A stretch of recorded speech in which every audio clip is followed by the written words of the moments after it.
প্রিয় দ্বাদশ শ্রেণীর শিক্ষার্থী বন্ধুরা, কালকে তোমাদের রাষ্ট্রবিজ্ঞান পরীক্ষা। রাষ্ট্রবিজ্ঞান পরীক্ষায় যে সমস্ত বড় প্রশ্নগুলি আসতে চলেছে, আজকে সেই সমস্ত প্রশ্নগুলি এই ভিডিওর মাধ্যমে আমি তোমাদের বলে দেব। চলো দেরি না করে শুরু করছি আজকের এই ভিডিওটি।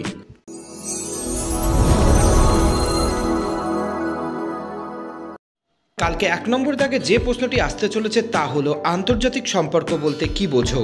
আন্তর্জাতিক সম্পর্ক ও আন্তর্জাতিক রাজনীতির মধ্যে পার্থক্য লেখো। 2 নম্বর দাগে যে প্রশ্নটি আসতে চলেছে তা হলো বিশ্বায়ন কাকে বলে? বিশ্বায়নের প্রকৃতি অথবা রূপ আলোচনা করো। দুটো প্রশ্নের উত্তর একই হবে। 3 দাগে যে প্রশ্নটি আসতে চলেছে তা হলো ভারতের প্রধানমন্ত্রীর ক্ষমতা ও কার্যাবলী বিশ্লেষণ করো। 4 নম্বর দাগে যে প্রশ্নটি আসতে চলেছে তা হলো দ্বিকক্ষ আইনসভার পক্ষে ও বিপক্ষে যুক্তি দাও। এবং সর্বশেষ প্রশ্নটি ক্রেতা সুরক্ষা আদালতের উপর একটি সংক্ষিপ্ত টিকা লেখো। এই 5টি প্রশ্ন যদি সঠিকভাবে অধ্যয়ন করতে পারো, 5টি প্রশ্নই কালকে তুমি তোমার পরীক্ষায় কমন পাবে। এছাড়া অতিরিক্ত হিসাবে যারা পড়তে চাইছো, মাত্র 2টি প্রশ্নকে গুরুত্ব সহকারে তৈরি করো। চলো প্রশ্ন দুটি দেখে নিই। প্রথম অতিরিক্ত প্রশ্নটি ভারতের কোন রাজ্যের হাইকোর্টের গঠন ও কার্যাবলী আলোচনা করো।